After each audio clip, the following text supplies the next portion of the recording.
Hi guys, this is Vysh from Vysh IAS. So we are going to continue our RS Sharma series. This is about ancient history. So we have done till chapter 19 and totally this textbook has I think chapter 27. Okay, so we are almost there to complete this chapter, this textbook actually. And the last chapter, chapter number 19 was dealing with the Guptas, the political structure of Guptas, where we dealt with the kings actually, the Chandra Gupta, Samudra Gupta and their timeline and all. So this time we will be zooming it much more into their social structure, the economic structure, how it is different from the Mauryans or the coinage, the various aspects, okay, the trade aspect and all. So that is what will be dealt in this chapter. Also at the end of the chapter there are 2-3 pages about the art, literature, science and all. So it's very important for your prelims. Okay, so take a pen and paper or something while listening to this lecture, and whatever terminologies I tell, please make a note. That will be the only thing which you need to revise for your prelims. Okay, as per from this chapter I'm telling. Okay, whichever textbook you read, this content from R.S. Sharma is what is repeatedly asked in prelims. So please make notes of whatever where I pause and tell. Okay, so that is about that. Then about the lecture delays, okay, because we have been getting continuous queries over Facebook, YouTube, Gmail, wherever, like please continue the series. Okay,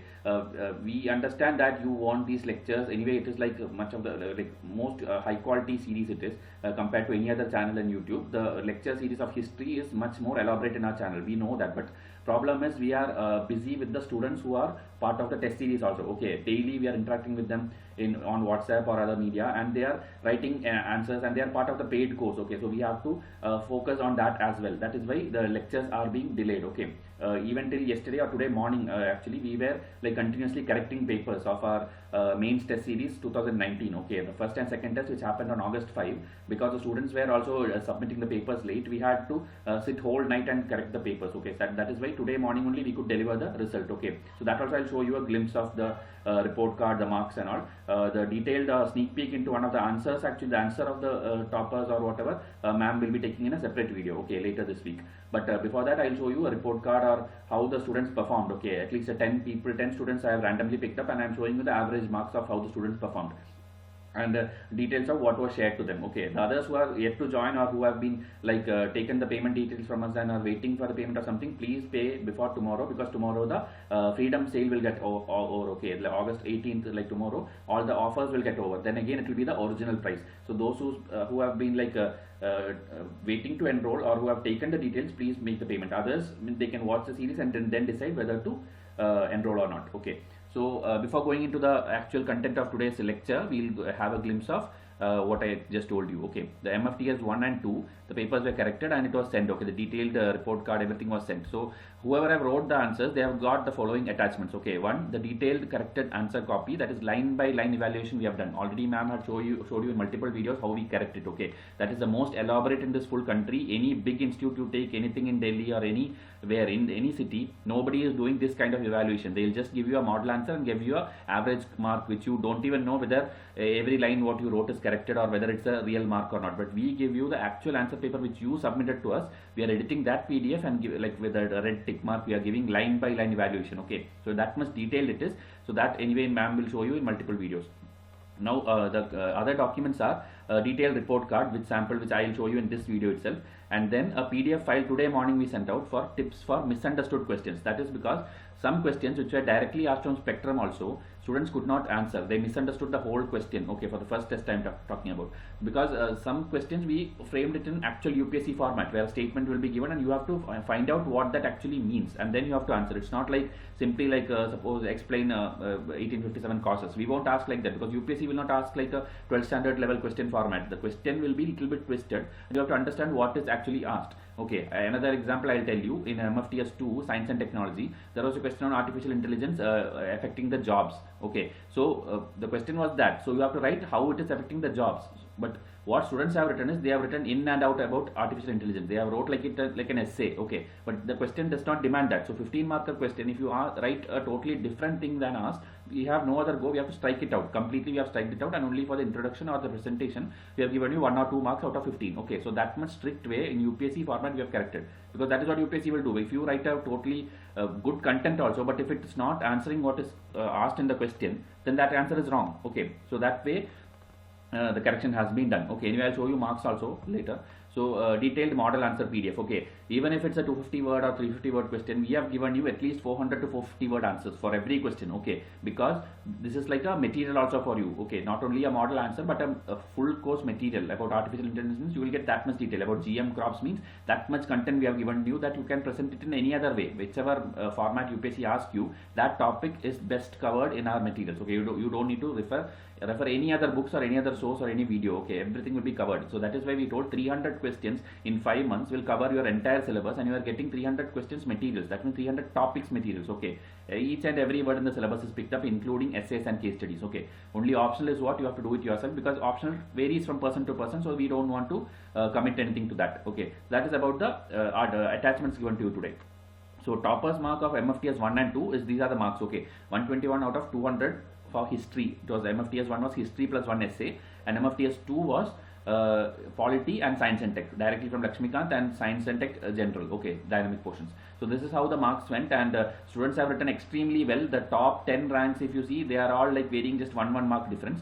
So I picked up, I think, 10 random marks. Okay, these are 10 random people. So if you see, the first column is 200 and 250 is the total marks, and these are the marks received by various students. So this NA, wherever you see, it is like students have not submitted that. Mean one of the student submitted only MFTS 1, and others, this student, if you see, submitted only MFTS 2. Okay, so these are various kind of combinations I took. Okay, very low marks are there. I picked up low marks also. I have picked up high marks also. But the topper is 149.5, and if you see, there is 148 is there, 147.2 or 25, something like that, 1 mark is there. I remember. So everybody has on an average scored 58 to 65 marks, which is very good. Okay, UPSC, that is coming in rank 1. If you see rank 1 of last year also, the topper's mark is around 55%.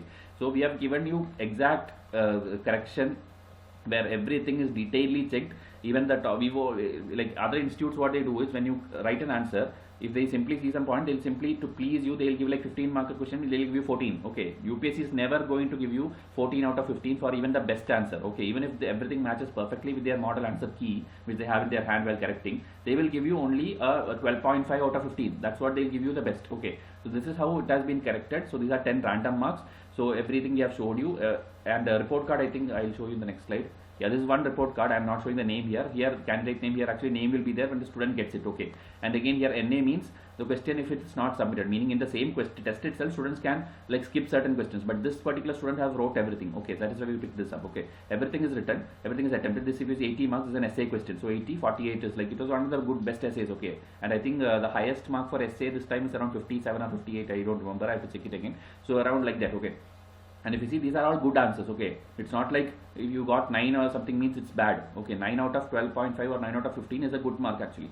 And these are like questions are absolute. I mean, only 9 questions are there in this particular test. Okay, up to 18 questions we have for other tests and all. That is why the format is like this. So MFTS 2, if you see, 18 questions were there, where this 12.5 mark everything is polity question, and 15 marker is all science and tech question. So if you see, I'll show you one question here. If you see, 3 out of 15, this is actually one of the spectrum question. Okay, which 90% of the students have misunderstood what was asked. Okay, it was related to 1857 revolt only, but students did not understand what was asked. So that is why everybody had given a totally wrong answer. It is given here. This is the sectional feedback which we give. Okay, if any question is misunderstood, we have striked out complete answer and not awarded marks for the same. So try to grasp the crux of the question. This comment is actually common for 90% of the report cards. Okay. Other than that, whatever positives are there, we have given. If it's submitted well, if it's neatly presented, anything. Okay, everything is given in detail. Even the percentage, if you see, this student has got 112.5 in the MFTS 1 and 142.5, and which is one of the highest this week. Okay, so that is where students are performing. So your competition is doing at this level. Okay, they are writing these many answers every week. So you should understand, if you are not joining with us also, please join somewhere where you get very true feedback, not like people pleasing kind of thing. Because I see most of the Delhi institutes are doing that. You don't even know who is correcting your paper. You don't know whether every line is checked, or simply they give you some average marks and they give you a model report card. It's not at all transparent. That is why we have started this initiative and students are making use of it. Okay, so that is about this MFTS series. Now we'll go on to the actual lecture. Okay, so hopefully you have got a glimpse of what was done over the last 2 weeks. Okay, so lectures will delay as and when we are busy with the test series work. Next test is on August 19th, this Sunday. Okay, so let's go to the lecture now. So as usual, from the actual PDF we are doing. So life in Gupta age is the name of the chapter number 20. You can see it here. So system of administration. Okay, in contrast to the Maurya. So if you see the first line, they are starting by comparing with Maurya. So that is why make notes are heading like Mauryas versus Guptas, and whatever I'm going to tell, make a note there. So in contrast to Mauryas, the Gupta kings adopted pompous titles such as Parameshwara, Maharaja Parambhattaraka. Okay, some titles. Okay, these terminologies you should know. Gupta kings actually took it up. Okay, like Samudra Gupta and all. So this signifies that they ruled over lesser kings in their empire. Okay, this means that you know like the Mahajanapada system where it's like 16, 20 kings. That many kings will be ruling together. So whoever takes these titles, they will be ruling over the other kings. That is the significance of these kind of title. If Samudragupta has such a title, that doesn't mean he is equal to all the other kings. He is on top of those kings. That is the meaning. Then kingship was hereditary, but royal power was limited by the absence of a firm practice of primogeniture. So this you should know. This is like the eldest son becoming the son, but that thing was absent actually. Okay, it is absent here. It's absence of firm practice of this thing. So here it is written the throne did not always go to the eldest son. Okay, that is why when such a thing is not there, system is not there, what happens is people will fight for the throne. Okay, even the sons of king will fight, and also the chiefs, high official, nobles. Okay, that's what is written here. Advantage. They will take the advantage of this problem. Now the Guptas made munificent gifts to the Brahmanas, who expressed their gratitude by comparing the king to different gods. He was looked upon as Vishnu, the protector and preserver. The goddess Lakshmi is represented invariably on the other side of the coins as the wife of Vishnu. Okay, so this is about the gifts which is given to Brahmanas. Okay, they were given a lot of gifts. So obviously what they will do, they will praise the king. So how they will praise the king? They will simply tell like you are a representation of the god Vishnu, and even coins are made like facing his picture will be there, or maybe Vishnu's this thing will be, symbol will be there, his name, the king's name will be there, opposite side Lakshmi is there. So these are the ways which the Brahmanas and kings are appeasing each other. Okay, that is about the Gupta's kings initial one-liner which they are telling in this paragraph. Now the numerical strength of the Gupta army is not known. Evidently the king maintained a standing army which was supplemented by the forces occasionally supplied by the feudatories. Chariots receded into the background and cavalry came into the forefront. Horse archery became prominent in military tactics. If you see, you don't have to by heart all these things, but you should know every kind of thing was there. Okay, whether it's elephants or horses or the soldiers, everything is there in huge numbers, but the strength is not mentioned. In Gupta period, land taxes increased in number, and those on trade and commerce decreased. Probably the king collected taxes varying from 1/4 to 1/6 of the produce. Okay, this also make a note. Okay, make a column, a table where you can write like left side Mauryas and what tax they collected, Guptas what tax they collected. Okay, because it will vary like 1/4, 1/6 and all. Sher Shah, Akbar, Mughal. In Satish Chandra, I am teaching you that also. So wherever you see these kind of things, if you make a table, maximum 10 or 12 kingdoms will be there on the left side, and these numbers will be there. And if you notice, 90% of them will be either 1/4 or 1/6. So it will be very easy for you to by heart. Okay, only maybe one or some rare thing will be there where it is like 2/5 or 60% or something like that. So that time, that alone, if you memorize, you will remember that okay, that is this thing, but others are all 1/4 or 1/6. So that way it is very easy to study. Okay, so make a note. Guptas is like 1/4 to 1/6, and in addition to this, whenever the royal army passed through the countryside, the local people had to feed it. Okay, the peasants had to supply animals, food grains, furniture, etc. for the maintenance of royal officers on duty in the rural areas. In central and western India, the villages were also supposed to forced labor called Vishti. Okay, these are the terms you have to make a note. Okay, Vishti or Vish, which means the forced labor concept. Okay, it is not only in Guptas, it is there in multiple kingdoms. Okay, I have taught you earlier also.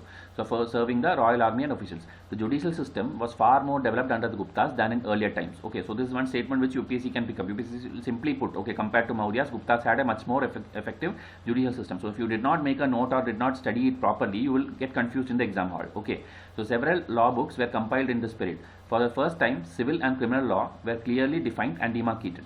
Theft and adultery came under criminal law. Disputes regarding various types of property came under civil law. Okay, so these are various laws. Okay, civil law, this property thing, and this criminal law, this thief and adultery. Now elaborate laws were laid down about inheritance. Okay, during this period also many laws continued to be based on differences in varnas. It was the duty of the king to uphold the law. The king tried cases with the help of Brahmana priest. The guilds of artisans, merchants and others were governed by their own laws.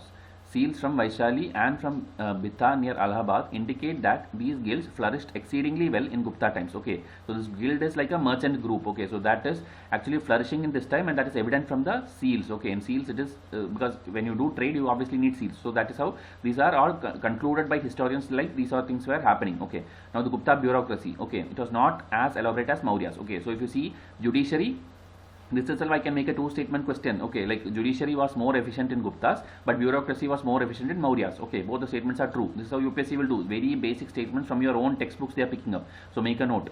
Now the most important offices in the Gupta Empire were the Kumar Amatyas. Okay, this Amatya term wherever you see, it's like very efficient officials. Okay, so Kumar Amatyas were there in Gupta Empire. In Mauryas also it was there. Now they were appointed by the king in the home provinces and possibly paid in cash. Okay, this is also one thing which UPSC around in 96, 97 all they used to ask. Okay, whether they were paid in cash, paid in kind, paid in land.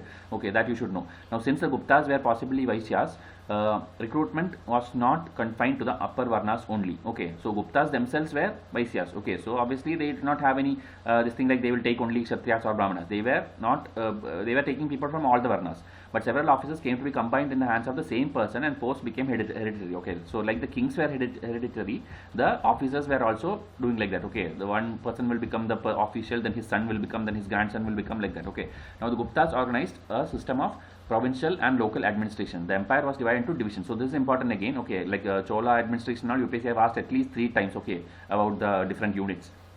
So you should know the basic divisions or provinces is the Bhuktis. Okay, whose in charge is Uparika. So this order please learn. Okay, Bhuktis, then districts is Vishyas, and in eastern side Vishyas were divided into Vithis and again divided into villages. So if you see, it's very easy, like from down to up if you see villages, Vithis, Vishyas and Bhuktis. Okay, V and B. Okay, villages, Vithis, Vishyas, Bhuktis, where Bhuktis is the main division or province and Vishya is the district. Okay, and these are even smaller, like maybe Taluk kind of thing, and villages. Okay, so villages, Vishyas, Vithis and Bhuktis.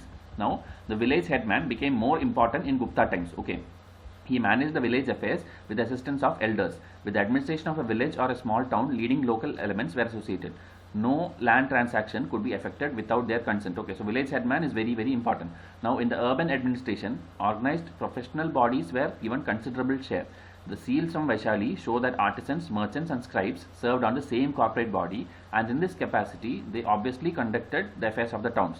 Besides this common organization, artisans and bankers were organized into their own separate guilds. So this one, if you see again, like here they stressed on village headman, here they are stressing on the guild system. Okay, the markets or the traders, merchants, artisans, all these were well organized in one corporate body, and they had their seals, and we hear of numerous guild of artisans, traders, etc. at Bitha we saw near Allahabad, Bitha and Vaishali. So these are 2 important places also.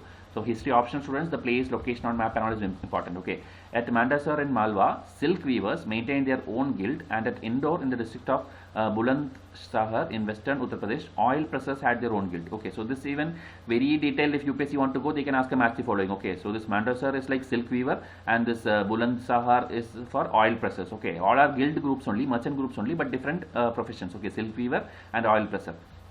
So make a note of that.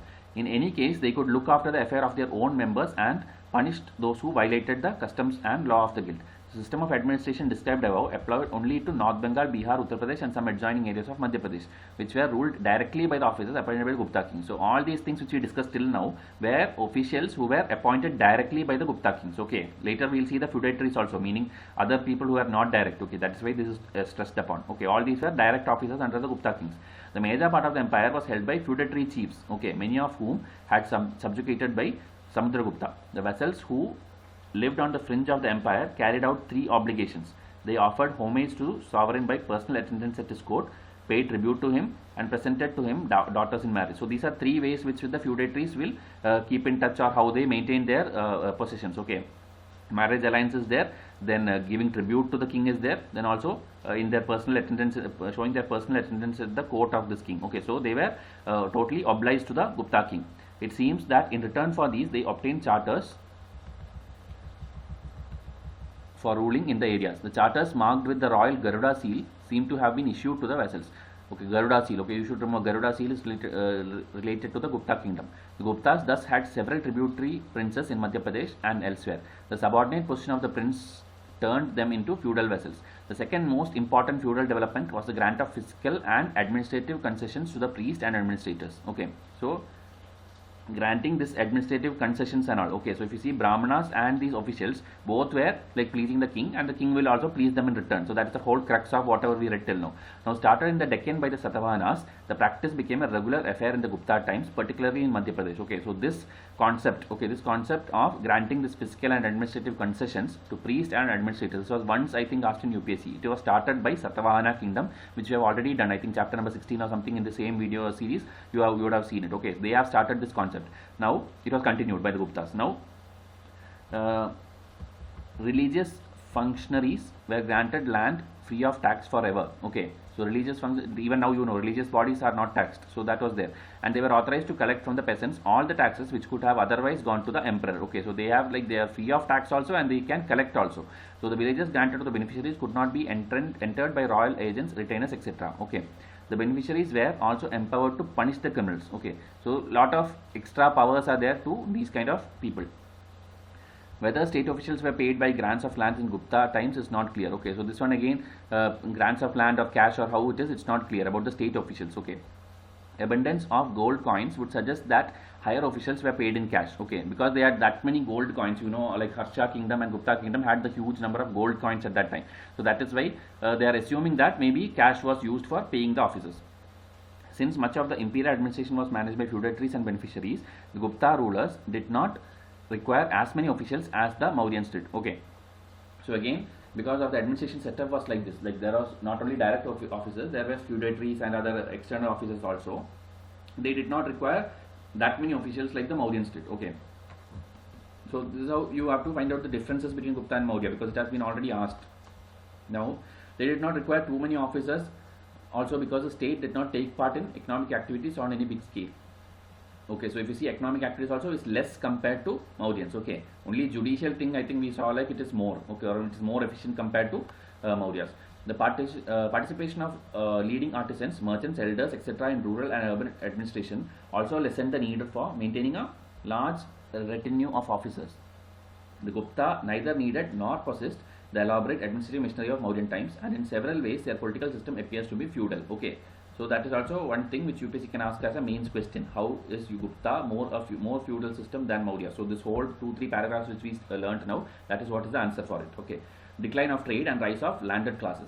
We get some idea of the economic life of the people of Gupta from Fashion. Okay, this Chinese travelers, I think I have made a revision chart also. My prelims students would have got it already. Okay, this you can remember like FGH. Okay, FGH in alphabetic order itself. FG means Fashion is the time of Gupta. After that Huan Sang will come, which is H. Okay, Huan Sang came in the time of Harsha. So FGHH, that is the order. Okay, Fashion, Gupta, Huan Sang, Harsha. Okay, that Huan Sang sometimes it will be like Xuan Sang, like X it will be starting. Okay, letter X.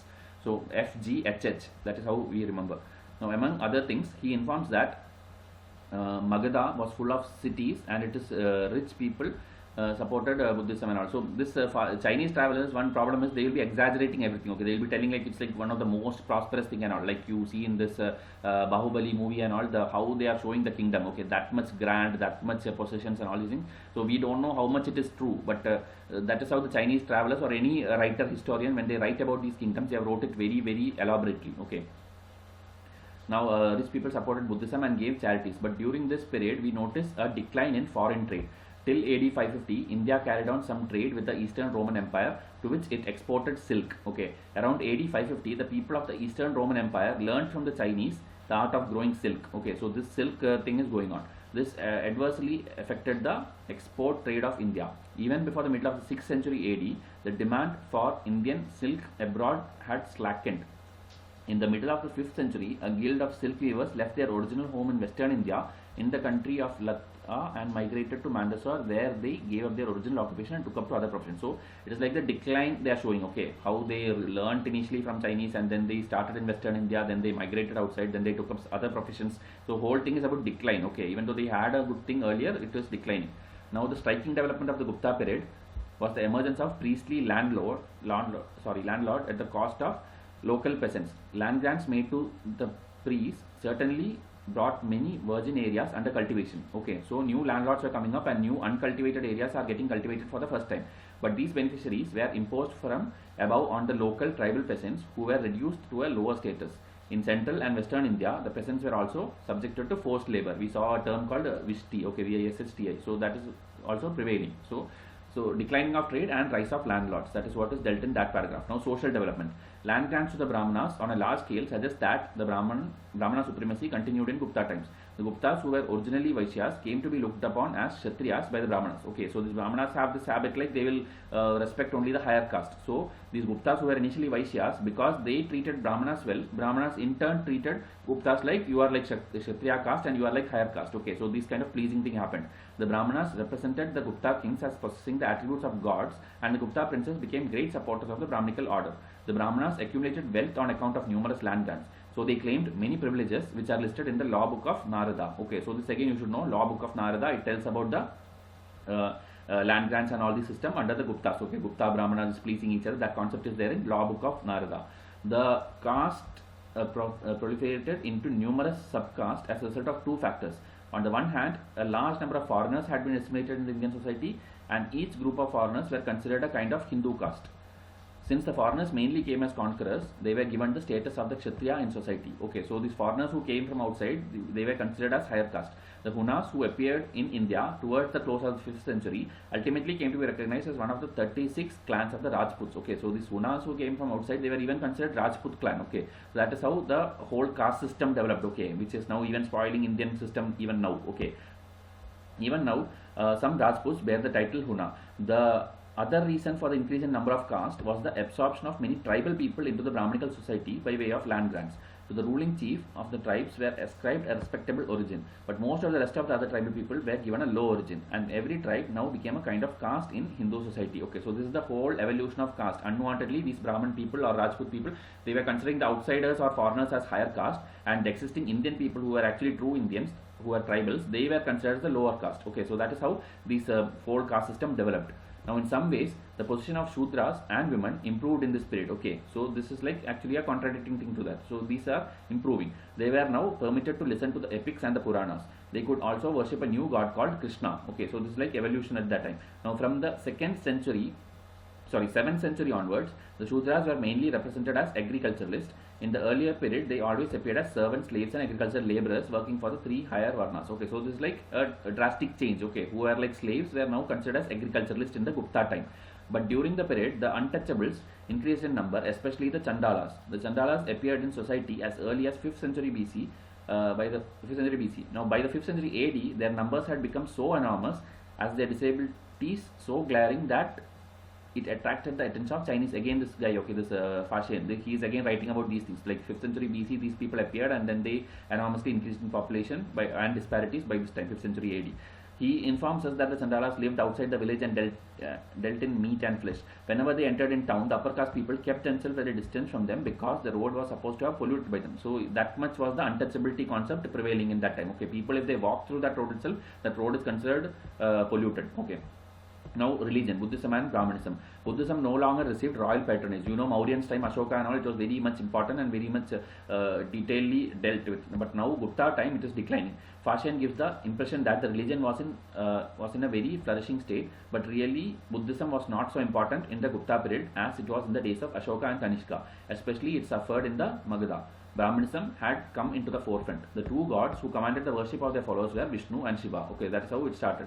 Now we'll see later the Bhakti movement and all. Now Vishnu emerged as the god of devotion, and he came to be represented as the savior of the Varna system. Numerous legends gathered about him, and a whole Purana called the Vishnu Purana was compiled in his honor. Similarly, a law book called the Vishnu Smriti was also named after their god. So Purana is Vishnu Purana and law book is Vishnu Smriti. Okay.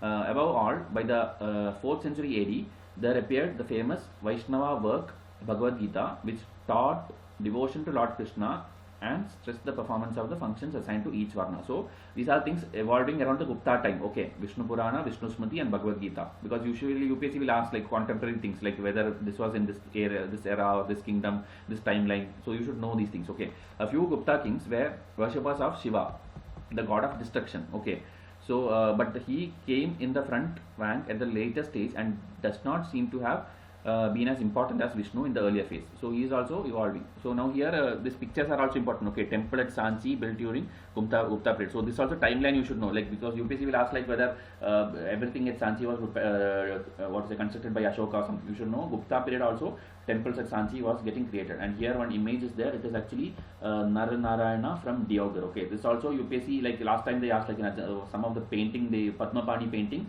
is present where. They will ask options like Ajanta, Ellora, Elephanta caves. So you should know what painting is where. So this image of Naranarayana is at Deoghar. Okay, so this make a note. This very few things is what UPSC asks. So it's there in your textbook. So please make notes. Don't make a situation where you have to again come and read this textbook. Okay. So because I am reading it for you. So please make notes.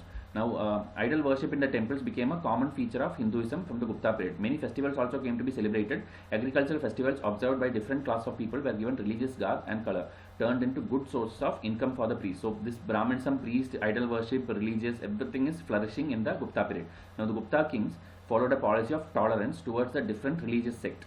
We find no example of the persecution of the followers of Buddhism and Jainism. So even though Brahmanism was spreading too much, it is not like Buddhism or Jainism was downtrodden. They were also treated equally. This was also on account of the change in character of Buddhism, which had come in to acquire many of the features of Hinduism. So if you see Buddhism, Jainism, which was very strict kind of religions, which had lot of clauses and all, now it is getting diluted. Okay, as and when the time, like this Buddhist council happens, or the split of Buddhism happens, Jainism happens, all these things later diluted the original concept, and then now it is like taking concepts from Hinduism also. That is how it is now. Now it almost vanished. Okay, Buddhism, which is like born in India, is not existing in India now. Okay, now art. So we'll see little art and culture things now. Okay, art, literature, science. I think the art, the Gupta period is called the golden age of ancient India. This actually is a UPSC statement. Okay, they gave you a statement and ask you like elucidate, elaborate, something they will tell. So the next entire thing what you see is what you need to write. Okay, this may not be true in the economic field because several towns in North India declined during this period. Okay, here one image of the Buddha from Sarnath. Okay, that's kind of simple anyway. So but the Guptas possessed a large amount of gold, whatever might be its sources, as they issued the largest number of gold coins. Okay, this statement, largest number of gold coins, this also you should know. Okay, so princes and richer people could divert a part of their income for the support of those who were engaged in art and literature. Both Samudragupta and Chandragupta too were patrons of art and literature. Samudragupta is represented as on his coins playing the veena. Okay, this also once UPSC asked, okay, whose image is there playing the veena? So that is Samudragupta. And Chandragupta too is credited with maintaining the court with 9 luminaries or great scholars. You know, like Akbar had the Navaratna. Before that also, this Chandragupta too, he had 9 people, okay, 9 scholars like Kalidasa, Amarakosha and also. That also in a revision chart I have told you elaborately. My students will have already got it. Okay, in ancient India, art was mostly inspired by religion. Survival of non-religious art form from ancient India are very few. So if you see, they are telling art is connected mostly to religion. Okay, non-religious art is not recovered. Now Buddhism gave great impetus to art in Maurya and post-Mauryan times. It led to the creation of massive stone pillars, cutting of beautiful caves, and raising of high stupas or relic towers.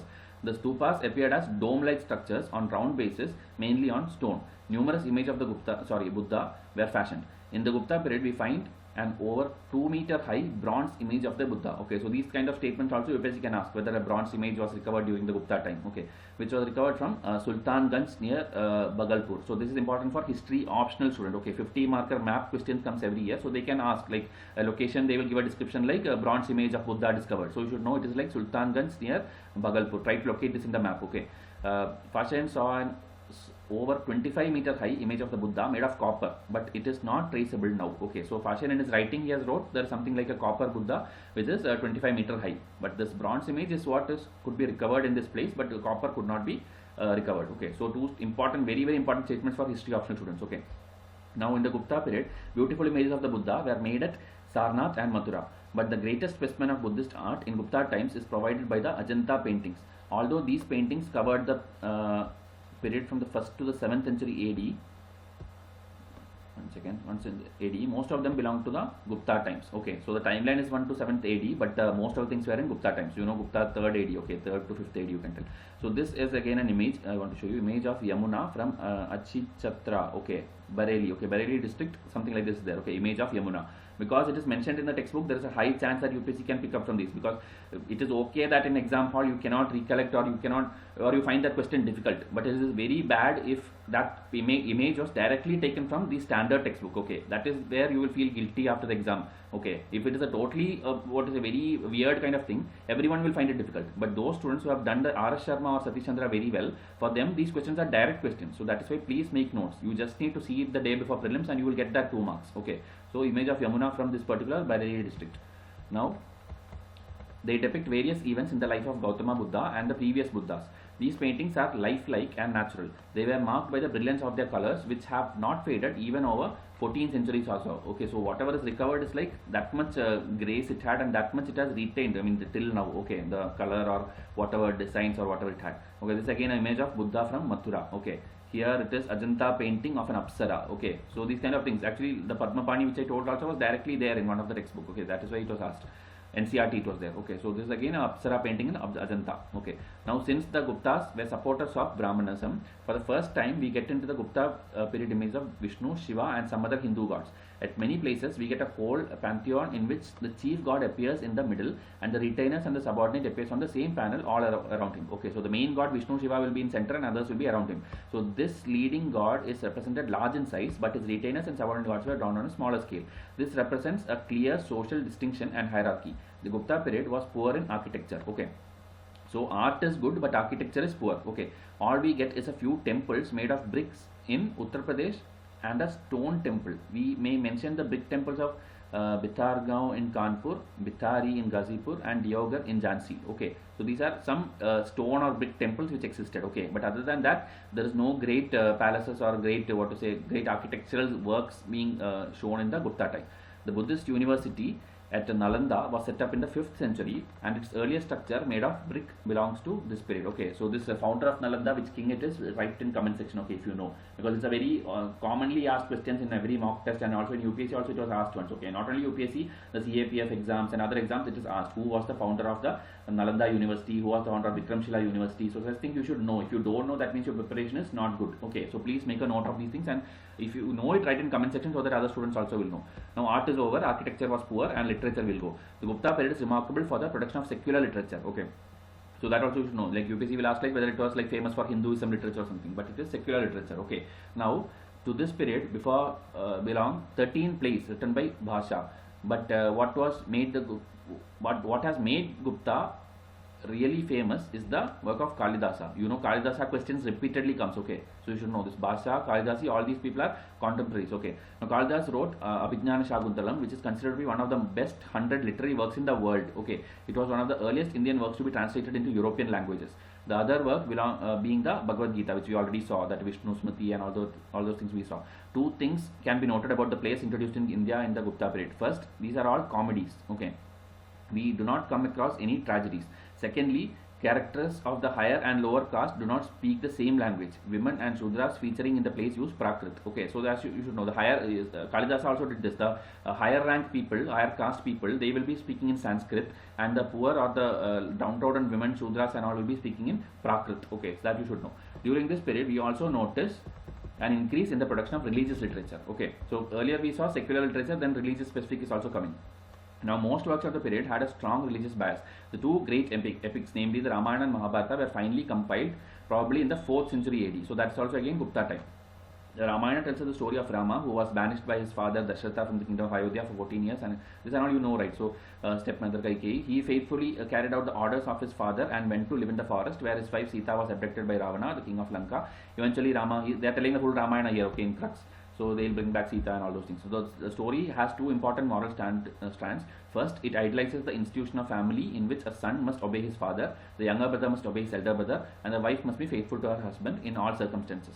Second, Ravana symbolizes the force of evil and Rama symbolizes the force of righteousness. In the end, righteousness triumph over the force of evil. You know, this Diwali festival and whatever we have. And good order over bad order. Okay, so now that's about Ramayana. The Mahabharata is essentially a story of conflict between two groups of cousins. Again, they will explain the whole Kaurava Pandava thing. Krishna will interfere, Pandavas will emerge victorious. Okay, I am not reading it. Now, the story also represents a victory of righteousness over the force of evil. The Bhagavad Gita forms an important part of the Mahabharata. It teaches that a person must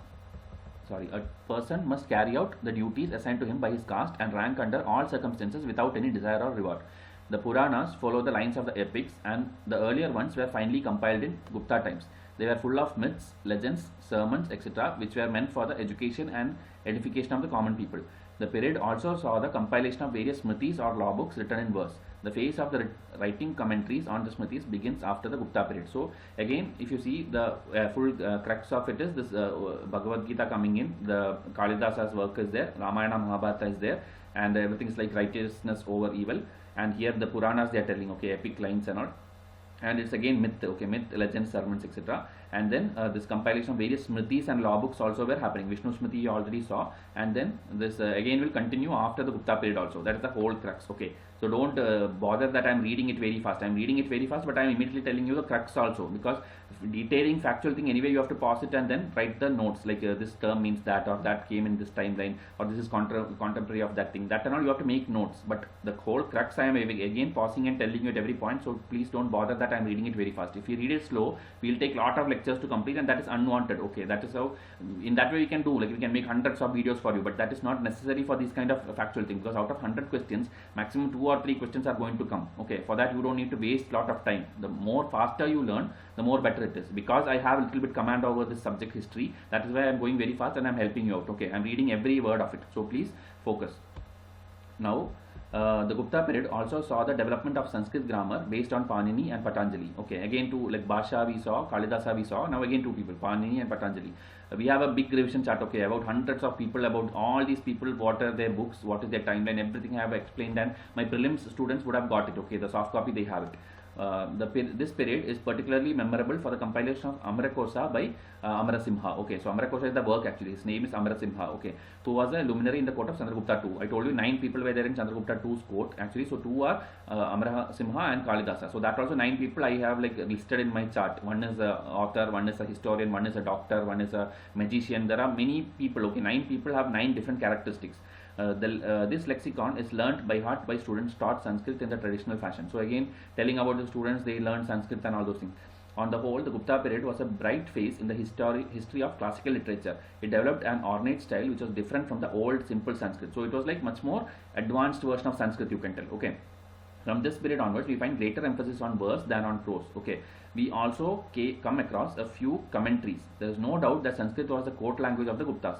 Although we get a good deal of Brahmanical religious literature, the period also produced some of the earliest pieces of secular literature. Okay. So its overall literature is, I think, detailedly with a lot of names I've explained. If you read the Tamil Nadu textbook and NCRT, you will get more details. Okay, NCRT is already uploaded in our channel. Tamil Nadu textbook will be my next course once I complete the these two things. Okay, R.S. Sharma and Satish Chandra once it's completed, next course will be Tamil Nadu textbook. Now, science and technology. In the field of mathematics, we come across during the period a work called Aryabhata written by Aryabhata. So if you see, all these people are in the same timeline. Okay, that is one thing which students often confuse. If they ask like who are our contemporary, you will think like Aryabhata is somewhere in the past or something, but you should know all these people are in the same timeline. Okay, this Bhasha, Kalidasa, Amarasimha, Patanjali, Panini, now Aryabhata. Okay, all these 6-7 names which I told, all are contemporary who belong to the Pataliputra. Okay, present day Patna. Okay, it seems that this mathematician was well versed in various kinds of calculation. A Gupta inscription of 448 from Allahabad district suggests that the decimal system was known in India at the beginning of 5th century AD. In the fields of astronomy, a book called Siddhanta was compiled. It was influenced by Greek ideas, as can be inferred from its name. Okay, so this name, if you see Roman kind of name, it's there. So it's like influence from that idea, but it is based on astronomy. The Gupta craftsmen distinguished themselves by their work of iron and bronze. We know of several bronze images of the Buddha. I already told you one Sultan Gaj or something, one place was there where 2 meter high this thing was there. Okay, bronze image was there which was recovered, which began to be produced on a considerable scale because of the knowledge of advanced iron technology. In the case of iron objects, is the best example is this thing. Okay, this iron pillar in Delhi. Okay, Mehrauli. Okay, this is actually very famous. It's actually asked in history optional also multiple times. So this actually doesn't rust. Okay, that is why it is very famous. The iron things, obviously, when you know when it's exposed to air or water, it will rust. But these things does not rust. This is like one of the most incredible architecture thing which you can tell about that age. So 4th century AD it was created, and 15th century it is like subsequently now it is there. and technological skill of the craftsman. So it is now impossible to produce such a pillar in any iron foundry in the West until about a century ago. So until a century ago, this kind of technology was not made by anyone, okay, which an iron pillar which does not rust, okay. Only a century ago in the West, I think it was created. So it is a pity that the later craftsmen could not develop this knowledge further. So nobody could further develop it. That is the whole crux of it. So I think in detail we have seen the art, literature, social structure, economic structure, the merchant guild and everything. So these are some questions which you can see, because these are same things which UPSC will ask, but in a twisted way they will ask. Describe the system of administration, survey the economic life of the people. The Gupta period is also called the golden age. So this actually it was asked, okay, same thing was asked in UPSC, okay.